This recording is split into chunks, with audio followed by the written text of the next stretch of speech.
So good morning everyone. So today we are getting ready for our hiking, going to Candice Cave, and the other youths are currently busy preparing for our hiking.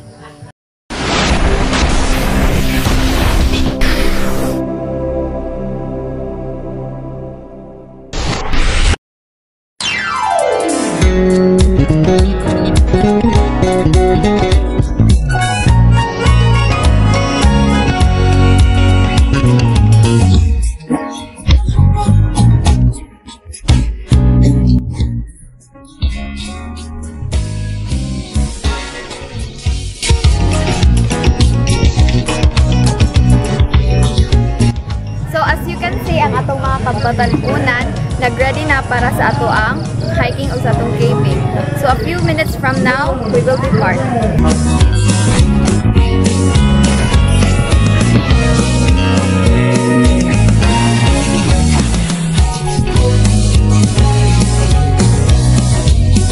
So karon kauban ako si Ate Erica Gonzalez and ato siyang i-interview ang sayahang feeling karon of ready na ba siya sa itong hiking? Okay, so hello everyone, good morning. So, karon mag-hiking and caving me, and I feel excited and also slightly nervous because kanang namang good kay bati, and it's you know, a girl thing, and then I do not know if I can survive, but I think so that with the help of God and with everyone nga naa dito nga kanang with everyone's help, we can be able to survive nga ang among hiking and caving mahimong successful.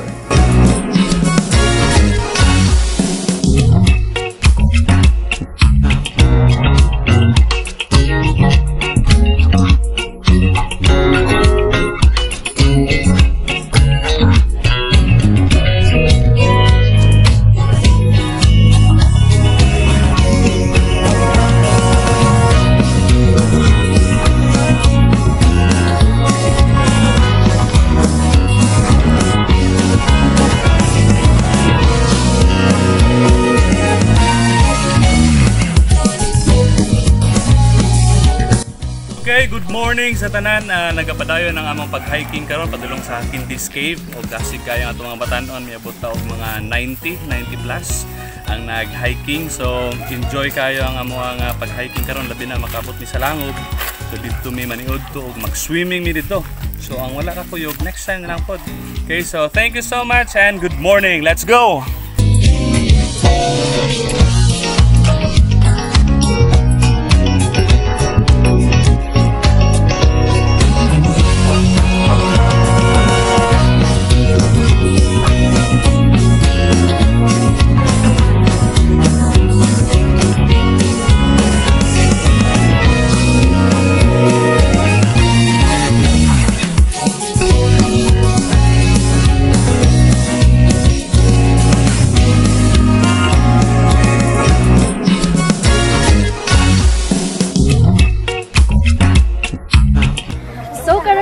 Kung atong makita sa ato ang likuran karon, busy kayo ang mga batanon sa pag-hiking. So actually wala pa jud mi katunga ani, kuan pa lang mi, nagpahuway, nag-rest pa lang mi sa amo ang pag-hiking gikan sa amo ang church. So ikaw, Sister Ella, unsay imong mga istorya ani? So ako jud na experience nga grabe jud kay ka-adventure, bisag half pa lang sa atong nahikan. So I know nga pag abot nato sa cave, ma-enjoy din kay ta.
kapoy-kapoy.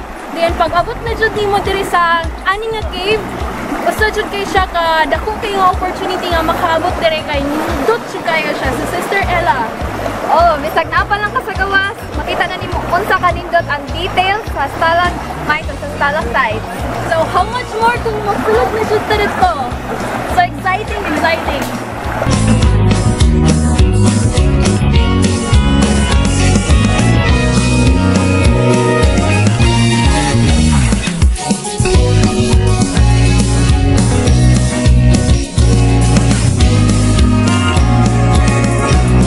Okay, good morning everyone, and we are here right now sa atubangan sa Kindies Cave.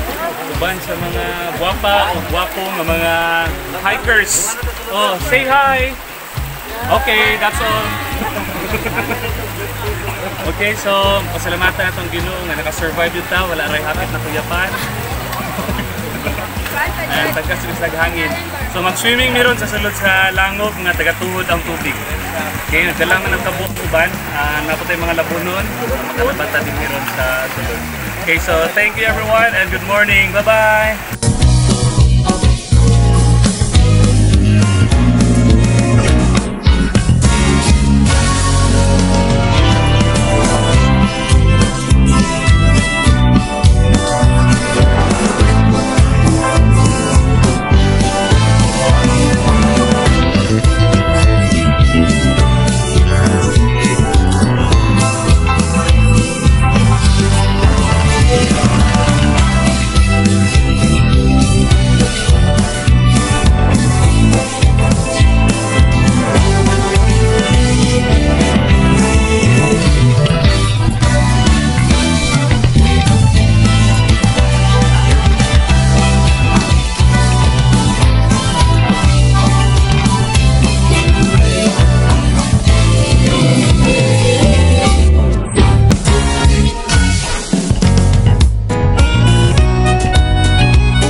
Brother, isa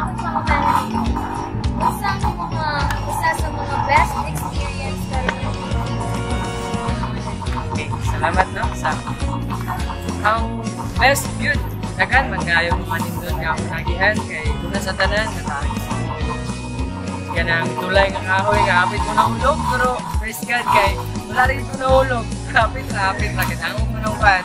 Kalapok-lapok mo, tungo sa kalapok-lapok mo, muna panahon ng diin, tapos ano, ang nakanindot mo nga, dili ko na malimtan, kaya nindot mo siya dito sulod sa cave, kaya naglangoy-langoy ko sa sulod sa cave, tapos dahil dagang paniki, naglupan-lupan, ang nindot kayo siya experience, maiksunan nga, ito nga, ma-feel mo ang presensya sa nature, ay ka nang, sige na mo nga, nagkauban ka na mo kanong naibisan pa nga, isod kayong dalan, isod kayo nga, hit-hit pa dyan kayo, apat kami nalingaw, nakauling nga, malipayo. So, next is, napo tayo sa mga madisigon nga. So, on the area sa atin. So, ako kaunta na is, kasi mga one of the best memories ako ang okay, so, ako ang pinaka-dimalitan is first sa caving. Isa siya sa first time na ko nga makasulod o nga to ka-extreme na cave. Although naka-try na ko before, pero grabe siya nga experience. Plus, napajoy hiking.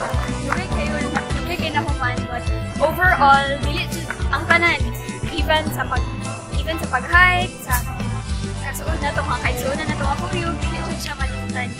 Isa siya, kumbaga, it's one of the books na i-conjure ka lang. Dili siya ang may palimutan.